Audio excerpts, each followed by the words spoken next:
What's going on, everybody? Welcome back to the channel. So you'll notice I'm back to my old camera view. Those of you that know me know I have just a tiny bit of OCD, and the other thing wasn't working for me. I'm very resistant to change, so I was able to rework everything again and have everything back to the way it was originally, and it's kitten proof. Everything in this room should be kitten proof except for me. My legs are tore up. Anyways, I have a couple things I want to show you that I got in the mail and some progress on the Street Machine / I don't want to wear a dress group build thing. You can see behind me. Look at this is a mess, and it's driving me nuts. This happens every so often. I don't have time to get in here and clean up and do stuff. Things have been very busy. So, I want to start with, I got a couple of different clear coats. So I went over to Andy's HHQ and was able to get myself some Mr. Hobby premium top coat. This comes highly recommended from some people that I've been speaking to. It's very decal friendly and lays down really, really nice. No smell. Needs minimal work to look good once it's done.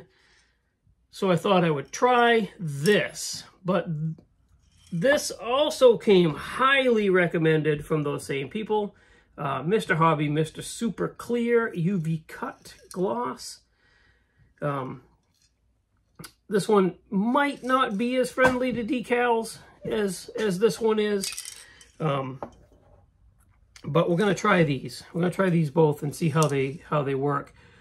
So this is a gloss finishing spray. It's UV cut, which means it's resistant to UV light. So if you leave your models in the sun for an extended amount of time, you might notice that it will change the sheen or the coloring of the clear coat a little bit. This is supposed to be resistant to that. So I will let you know how this stuff works out. I think the very first one we're going to try is going to be the top coat, and it is going to be on the Rambler. So there's we'll give that a shot, see how that goes. But I also was able to pick up this. This is something I've been talking about. So if you listen to the podcast, I've been saying how this has been, you know, coming up to get your hands on, and just a cool little kit. Tamiya Ballad Sports Mugen CRX. That's a cool little car right there. And it's got different, looks good in a couple of different colors. I'm not exactly sure what I'm going to do with this yet. Well, I'm going to build it out of the box. I don't know color-wise or anything, but something cool to add to the stash. So there's that. We're caught up on that. And now, so here I am talking to the back, talking to not the camera again. So if you guys have been following the Street Machine group build, that is my group build. It runs until New Year's Eve. Kind of stalled out on it. I lost traction. I don't know. I started to wander and started, you know, I started working on the Torino and some other stuff, and we had a bunch of shows. And now that I'm past show season and I'm back into the working at the bench, it's getting cold out, not outside that often. Fingers crossed, all of my fall cleanup is done. I'm able to get back to the bench, and I'm able to get back on this build. Also, if you listen to the podcast, if you don't, you should. First off, the last podcast we were talking about was zombie builds, right? It was a Halloween-themed podcast, and zombie builds are like stalled out builds, or builds that just won't die, or builds that you can't find the motivation to finish, or they just kind of linger in the background and just, you know, like a zombie. Anyway, that and my motorcycle group build were my two zombie builds. So I thought it would be funny to throw out a challenge to my podcast mates, that if we all had to finish one of our zombie builds by the end of the year, which coincidentally is the same deadline as my Street Machine group build, I thought it would be funny to throw that challenge out, right? Okay, you guys have until the end of the year to finish one of these builds that never seems to go away. Just finish the dang thing, right? And if you don't finish it by December 31st, New Year's Eve, the very next podcast recording, you have to record that podcast wearing a dress. So you'll hear me refer to this as the I ain't wearing no dress group build. I don't want to wear a dress group build, something like that, right? That's why. And this is what I've got for progress. So this looks a lot further along than it really is. There's the ride height. It's all set. Those are the wheels I'm using. Those are 3D printed Kragers from Iceman Collections and BF Goodrich Radial TA tires. Sorry, my brain went, you know when you get a brownout? Your power doesn't go all the way out. It just kind of, yeah. Anyway, so that's the ride height. This is sprayed Tamiya, Tamiya white. Pure white. Good grief. No work has been done to it. Literally, it's been sprayed. It might actually, I really probably need to go over this. Pretty heavy. Sand it down and put a couple more color coats on it. Like I said, it stalled on me. I just kind of lost ambition. But that's the ride height. That's where it's set. There's the motor in there, right? So let me pull this apart and I'll show you what I did here. Because if you remember, I spoke about how the chassis, I thought, was deformed, missing a piece where the cross member is. So my really good friend Tim, he has one of these kits, and his was unbuilt. And he was like, let me look at mine, actually. He pulled his out, and the chassis looked the same way. So I don't know if they didn't mold a cross member in there. They might not have.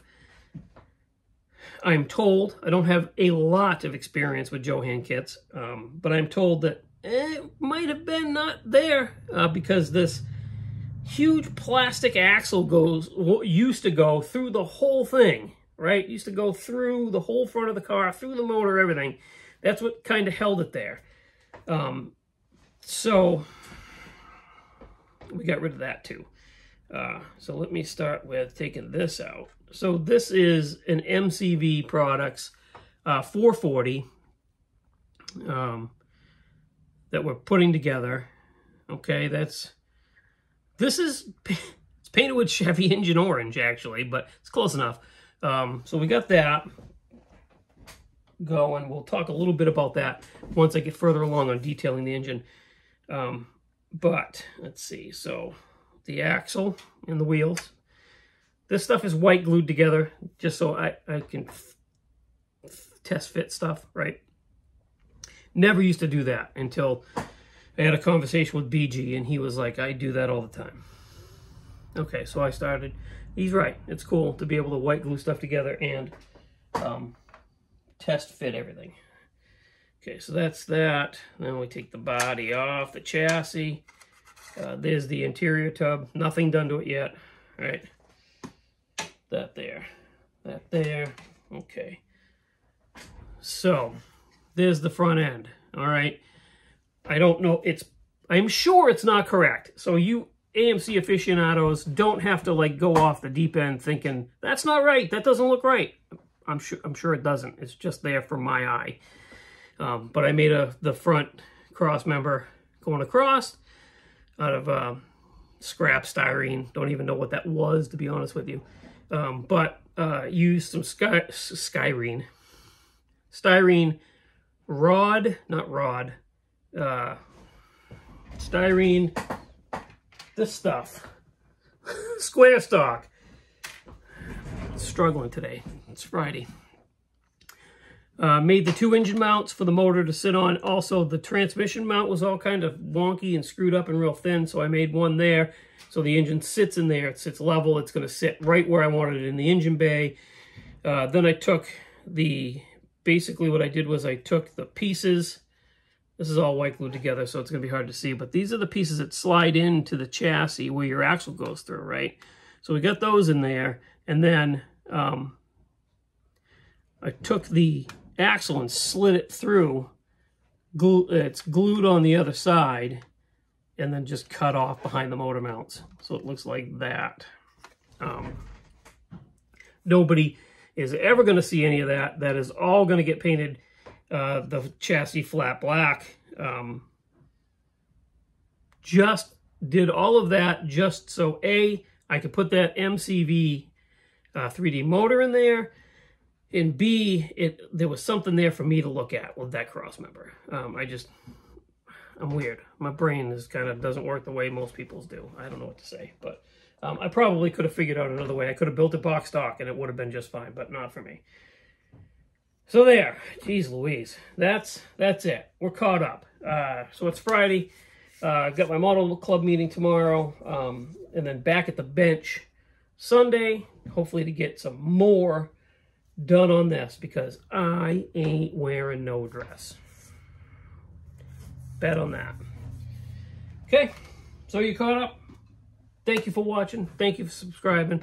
Thank you for commenting. I really appreciate every one of you guys. And please go check out everything that I have linked in the description of the video. They will appreciate it just as much as I do. And I guess I'll see you on the next one. Heather's out there cleaning the closet. That might be the clanging you hear. Sorry.